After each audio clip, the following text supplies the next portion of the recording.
जितने भी Muslim students यहाँ पे घूम रहे थे निजामुद्दीन के आसपास, जामिया के आसपास, उनको बिना मतलब उठा उठा के ले गए कि मतलब हो कुछ रहा है, आप अल्टीमेटली घूम फिर के आपको मुस्लिम्स को ही पकड़ना है। यहाँ पे भी जुनैद को जो सारा खाना बांट रहे थे, सारा इंतजाम उनका था, सब लोग इतना अप्रिशिएट कर रहे थे उनको उठा के नहीं ले गए, उनको कहा कि तुम आओ वहां से छोड़ के वापस आओ। उनके परिवार को उन्होंने इतना हैरेस किया, उनको उठा के ले गए, उनकी बहन के ससुराल वालों को भी इस तरह से परेशान किया कि केसेस वहां पे लड़ने पड़े उनको रिहा कराने के लिए। और इनकी हिम्मत तो नहीं थी कि यहाँ पे गुरुद्वारे में जो खाना मिल रहा था सबको और बांटा भी जा रहा था, उनके खिलाफ जाके कुछ करें। मुझे तो डरते हैं ये, लेकिन जो इजी टारगेट होते हैं उनके ऊपर सबसे पहले ये बरसते हैं। तो ये बहुत ही मतलब निंदनीय है इस तरह से चल रहा है। बड़े भावुक हो रहे हैं, उनकी वीडियो भी सामने आई है, कहा जा रहा है बहुत ज्यादा परेशान किया जा रहा है। नहीं, परेशान किया जा रहा है उसको तो ये एक चीज सरकार से परेशान किया जा रहा है। हाँ, क्योंकि और भी लोग खाना बांट रहे थे, सिर्फ वो अकेले नहीं थे, लेकिन उनको सिंगल आउट किया गया है। तो यही लोगों का मानना है, मतलब जो दिखता है वही, क्योंकि आप वेस्ट बंगाल में देखेंगे 14 में से 13 जिन लोगों को अरेस्ट किया वो मुस्लिम्स हैं। सरकार वादा खिलाफी कर रही है क्या? वो जब तो उन्होंने कहा हम सारी डिमांड वादा खिलाफी कर रही है, उसमें सबसे पहले टारगेट कर रही है मुस्लिम्स को, और जो जिनको ये समझते हैं प्रोग्रेसिव फोर्सेस हैं। ঐশী घोष के पीछे पड़ गए, वहां पे पहुंच गए ये अजय भवन में इसको अरेस्ट करने के लिए, कोई पुराना केस लेके, जबकि ঐশী घोष खुद विक्टिम थी जेएनयू में जब कोमल शर्मा ने उसका सर फोड़ा था। आज तक कोमल शर्मा के खिलाफ कुछ नहीं किया। हमला हुआ था अंदर घुस के हॉस्टल में। हाँ, तो आप देखिए कि यहाँ पे तो जो विक्टिम है उसी को विक्टिमाइज किया जाता है।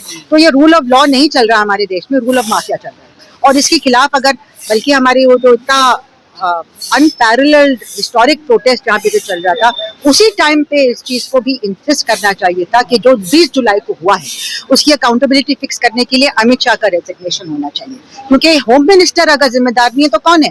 डायरेक्टली जिम्मेदार है। Much more than Dharmendra Pradhan is for the paper leak, Amit Shah is responsible for the law and order barbarity that was perpetrated on students. Dharmendra Pradhan की तो मॉरल रिस्पॉन्सिबिलिटी है, अमित शाह की डायरेक्ट रिस्पॉन्सिबिलिटी है। पुलिस वालों की हिम्मत ही नहीं होती ऐसे करने की अगर अमित शाह ये ऑर्डर नहीं देता। ओवरनाइट इसने पिछले पुलिस कमिश्नर को हटा के दूसरे आदमी को लाए और इस तरह का कांड किया। यहाँ पे पत्थर भर के एक ट्रक रखी गई और फिर जब स्टोन्स नहीं किसी ने मारे, देखिए स्टूडेंट तो आप गुंडों को बुला के उनसे स्टोन्स बिकवा रहे हैं और फिर उसी का बहाना करके आप स्टूडेंट्स को अटैक कर रहे हैं और बिना वर्दी वाले लोगों को भी पुलिस कर लिया जाए। वो तो पहले से मालूम है, कभी भी कर सकते हैं। तो मैम, जिस प्रकार का आंदोलन हुआ जैसे हुआ, सीजेपी को लेकर भी तमाम तरह के आरोप लगे कि उन्होंने एक पार्टी जश्न मना रहे थे और यंग जनरेशन जो है वो इस तरह से सेलिब्रेट करता है, कोई हर्ष नहीं है। अपने अपना होता, मैं नहीं कर, हो सकता मैं इस तरह से ना करती, कोई और ऐसे नहीं करता। जेन जी है वो अलग तरीके से करते हैं और मैं तो हमेशा से मानती हूँ कि हम लोग प्रोटेस्ट को एक सेलिब्रेशन ही मानते हैं। हमारा एक प्रोटेस्ट हुआ था दिल्ली यूनिवर्सिटी में आज़ादी ग्राम के से, और हम लोगों ने, जब हमारे ऊपर दिनेश सिंह बहुत विक्टिमाइज कर रहे थे वाइस चांसलर, तो हम लोगों ने एक आज़ादी नाम का कल्चरल प्रोटेस्ट किया था। तो इट वाज अ सेलिब्रेशन, उसमें हम लोगों ने बिरयानी पकवा के खाई, तो उसमें क्या हर्ज है? तो सेलिब्रेशन होना, प्रोटेस्ट का मतलब सेलिब्रेशन इसलिए है कि हम सेलिब्रेट करते हैं कि हम जिंदा हैं, जिंदा होने का सबूत देते हैं कि सच और गलत के बीच में हम फर्क कर सकते हैं और उसके पक्ष में बोल सकते हैं, है ना? वो जिंदा ही एक आदमी का। माननीय सांसद हैं कंगना, वो महिलाओं का चरित्र, जैन जी जो जनरेशन है उसको पता नहीं क्या क्या ऐसे सब। जेन जी एक्सप्लिसिट लैंग्वेज यूज करता है, वो तो आपको अगर नहीं पता अभी तक है तो आपको पता होना चाहिए था आपस में कैसे ये लोग बात करते हैं। हम लोग शायद नहीं जैसे फॉर लेटर वर्ड वगैरह यूज करते हैं, हम लोग नहीं करते थे, लेकिन ये जनरेशन आमतौर से करता है तो उसमें कोई सरप्राइज की बात नहीं है। लेकिन जब आपके पार्टी के ट्रोल्स विमेन जर्नलिस्ट को, आरफा खानम और भाषा और ऐसे सारे विमेन जर्नलिस्ट को भद्दी भद्दी वल्गर सेक्सुअल एक्सप्लिसिट चीजें लिखते हैं, रेप थ्रेट्स, तब आपको बुरा नहीं लगता है? मैं उनको भेज दूं जो रेप थ्रेट्स मेरे पास आई और वल्गर सेक्सुअल गालियां जो आई हैं मेरे पास आप लोगों के ट्रोल्स के द्वारा, आफ्टर सीइंग हम देखेंगे। अब मैं भेजूं उनको? तो इनको मैं सीरियसली नहीं लेती, ये जो भी बोलती हैं कुछ ना कुछ उल्टा सीधा बोलती हैं। तो आंदोलन दोबारा होने की भी उम्मीद है? आंदोलन अभी भी जारी है, उसका ये फॉर्म सड़कों पे आने वाला फेज दोबारा होना चाहिए, क्योंकि ऐसे ये सरकार मानने वाली। नए शिक्षा मंत्री को लेकर भी सवाल खड़े किए। नए शिक्षा मंत्री में हमें कोई ज्यादा उम्मीद नहीं है, तो उसी सिलसिले से आते हैं। मैम, एक देश में बड़ा आंदोलन, इनका कोई एजुकेशन एक्सपीरियंस है? ये क्या करेंगे? और ये RSS के पॉलिसी तो जब तक आरएसएस के हैं तो फिर तो और ज्यादा आरएसएस ही तो चला रही है पूरी देश की नीतियां। और सेंट्रलाइजेशन का जो centralisation of everything including education की जो नीति है ये आरएसएस चला रही है। इसी बीजेपी और तर्ज आरएसएस पे ने एक क्या आंदोलन और खड़ा किया जा रहा है, आरक्षण हटाओ।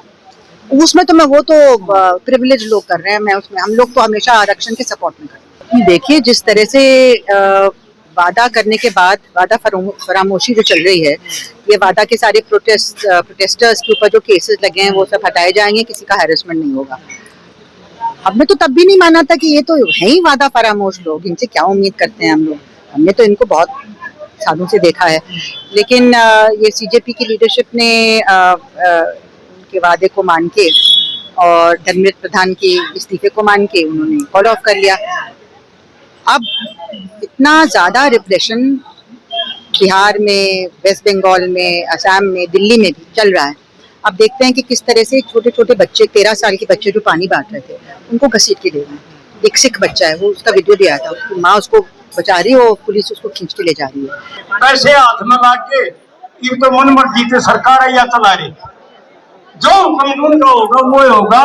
हर वर्ग सम्मेलन जो वो इसको बिठा दिया लेके सड़कों पर। अब क्या है कि ये साजिश आज की को ना, ये न्यू वर्ल्ड ऑर्डर जो ये लागू करवाने जो चाह रहे हैं, ये बहुत पुरानी साजिश है। 1940 के दशक में आरएसएस का माधव सदाशिव गोलवलकर, एमएस गोलवलकर, माधव सदाशिव गोलवलकर, जो आरएसएस का सेकंड संस्थापक होता था, उसने एक पुस्तक लिखी थी, we and our national identified. और उस पुस्तक में वो क्या लिखता है, जो आज चल रहे हैं, हालात चल रहे हैं, वो 1940 के दशक में अपनी किताब में लिख चुका। वो क्या है कि अगर भूल से सत्ता हाथ लग जाए, जो 2012-13 में झूठ बोल के लाग गई,